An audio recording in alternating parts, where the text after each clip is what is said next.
Case study for the Mr. Booster Club funds. Um, this is an interesting case. It's a small middle school in a declining community as far as student enrollment as well as economics. Name of the school is George Washington Middle School. About 500 or less kids. The principal is Mr. Stevens. They have a very active PTA because it sounds like the people are proud of the community. They're a working class, blue collar community. So they are definitely going to be a little more interested a lot of times than people in wealthy communities are as far as pride goes for the school. At least that's in my experience. We have a lady, she's a parent of a cheerleader who's apparently really good at what she does. And Miss Bowman has asked for PTA funds for her daughter only. And now, after an event involving Miss Bowman, where Miss Bowman was involved in collecting some money, we have tickets and money missing.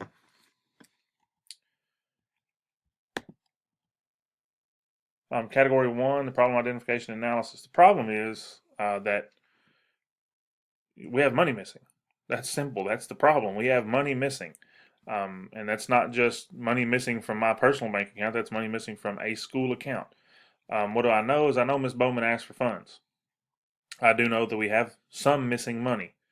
And I do know that there's very few clues to this. It's easy to back in and take Miss Bowman and say that she's the one that did it, but we really don't have any clues other than we got tickets missing, money missing, and that's all we really know. And Miss Bowman was involved, but there were other people involved as well. The problem identification analysis. The next thing is what do I need to know? I need to know exactly how much money is missing. There was mention of a $50 bill not in there, but that doesn't mean somebody didn't make change for that $50 bill. That doesn't mean that everything didn't match up.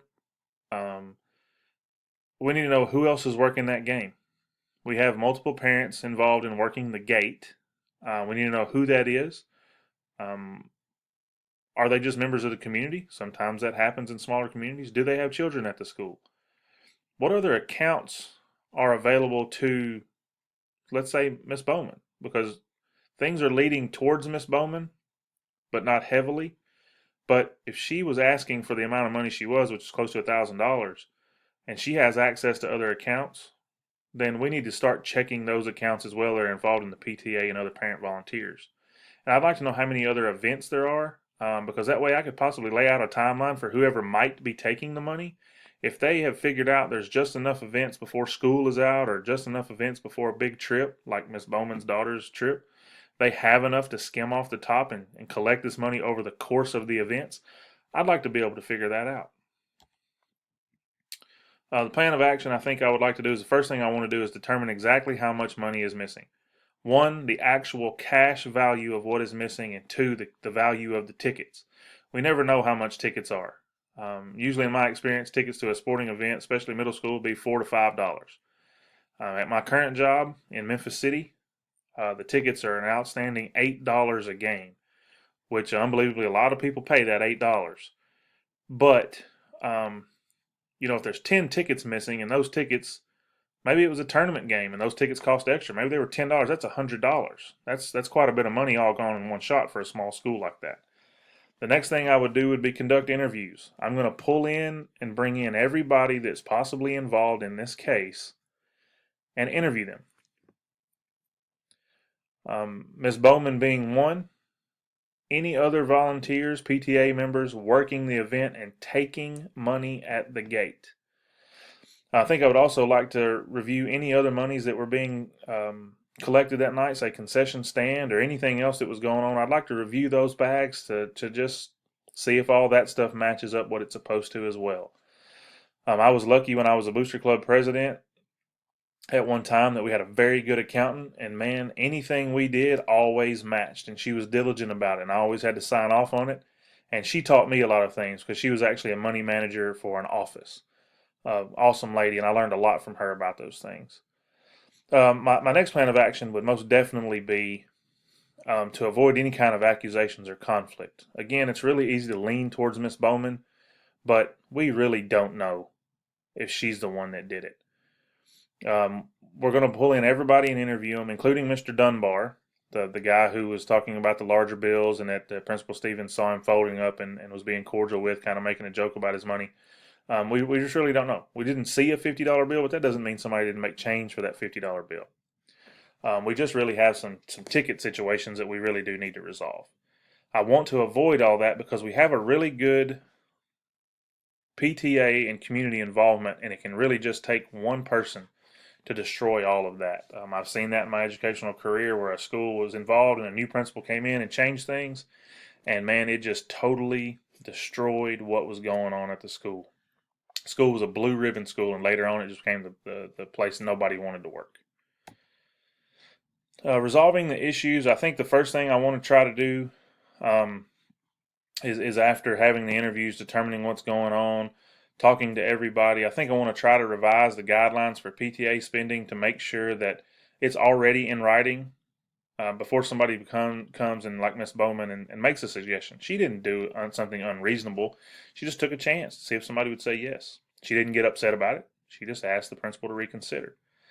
I'd like to put stuff in writing that would try to clearly define how monies are going to be spent, and clearly define that unless absolutely approved by the PTA board, that individual money spent or money spent on one individual student, that's just not going to be really acceptable unless it's an absolute necessity. I would like to revise the handling policies for the money. So far, I like what I saw. You know, the principal is the one that collects the money. He has a security guard count it after him, and the security guard helps him, go deposit it. I think that's pretty good, but I think we need to add something to it, maybe another hand involved in counting or watching, or just have somebody at the collection table that just in general is there to observe. Revise the ticket reporting methods. For example, if I'm going to be at the event as a principal, and we have a small middle school, these things are not extremely huge. And in my experience, a lot of the administrative actions at an extracurricular event, sports at least, a lot of your work is already done pre-event. So if you do a lot of that, you're just there kind of as a formality, double checking in case anything happens. So if the tickets got messed up, at least 10 of them, somebody would be able to find me immediately, and I would be able to help do that immediately. I'd be able to help handle that situation right there and right then. And next, I think I'd like to get students involved. There's nothing wrong with students collecting the tickets at the door. I don't necessarily always like students taking money, especially middle school students, but a responsible middle school student can definitely take tickets, guide people, open doors, be there and be involved in all this so they feel like they have a part. But it's also another safeguard, just putting another layer of somebody, another human being in there that's capable of doing certain parts of the job. Debriefing the problem. What am I thinking? I'm thinking, great, this is just something else I need on top of everything else I'm doing. What am I feeling? I'm upset because now we've got somebody taking money from kids. If anybody ever needs money, it's kids.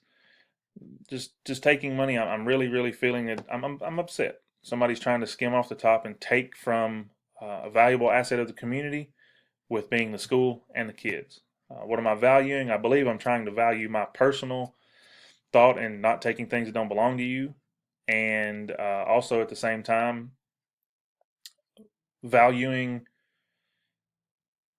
just the community in general. It's good to try to get to the bottom of this. It's good to try to revise procedures and plans to make them work for everybody and for the good of the community. And the unresolved issues we have, we don't know how people are going to take this. We don't know how the community is going to react to accusations. Small communities like this, tight-knit, working communities, people can become very upset when they feel as though they're being accused of something that they either did or didn't do. Usually word spread. So we have rumors. We have all kinds of things that are going to happen. There's so many things that are unresolved. How's this going to affect Miss Bowman's daughter? If she did steal things, that's an unresolved issue. We have a girl who's really good at something, and her parents going to get caught. Will the board press charges on her? Because that's a big deal as well. You got a parent who's being accused, who will be put in the public eye for taking money, and kids get ridiculed by other kids for that. That's a big problem. The component one, how do we promote effective and efficient management of the school? It's transparency. Across the board, I'm going to make sure everybody understands that here's our situation. We have X amount of dollars missing. And I need everybody's help in trying to figure it out. I'm not going to accuse anybody, but being transparent right up front. Here's our situation. I need your help. I'm doing everything I can to make this work. No waste of time. I think I'm going to try to pick this up as soon as the next day begins, next school day begins. If this happened on a Friday night, we're going to do it on Monday. If it happened on a Thursday, we're going to start handling it on Friday. I would cancel anything that's not absolutely essential to me and get this started. And then keeping a good relationship with the community. I think that is the best thing I can do because they really are the support of the school. You can have a great school, but if you don't have a good community, it's not going to be as good as it can be. I mean, even if you have a mediocre school, but your community is behind you, you got a really good thing going. So we're going to try our best to keep a good relationship with the community. Promote the social learning of students. Again, honesty is always, always, always a good policy for everybody. Being transparent, I believe, is major. Kids do not know how to be transparent nowadays, and I think it's still important to keep that in the forefront of their minds. And then being visibly involved is very, very good for the students. They see who I am. At my current job, we might mention the principal's name, and the students say, "Who is that?" And she's the principal of our school, but the kids don't know who she is. Not that she's not visible, but she doesn't handle so much discipline or other things. They just don't know who she is. But me in a small school like that, I need to be visible. Promoting the academic learning of students. Safeguarding the funds for future events or services, that's always a good thing because we don't have to take away from the academic side of school. Kids are not going to come to school and worry about, I'm missing this trip, I'm missing this, this is no longer available because somebody took money. We're going to make sure we're safeguarding that so the students on a daily basis can pay attention to their academics. Revising policies, I think that's good for students to see because they have to revise things on a daily basis. They may have to revise the way they study. They may have to revise a paper, which they're obviously going to do when they get to high school and other things. They're going to need to revise the way they think about things, and I think that helps academically. And then getting students involved is always good because when they're involved and they are definitely taking pride in what's going on, even if it's just collecting tickets at the door, those kids are going to take more pride when they come back to school on Monday about being respectful to each other, being respectful to teachers, making sure they're handling their academics the way they need to. That's all I really have. Thank you. I've enjoyed the class. Hope everybody enjoys my take on the case study. Thank you.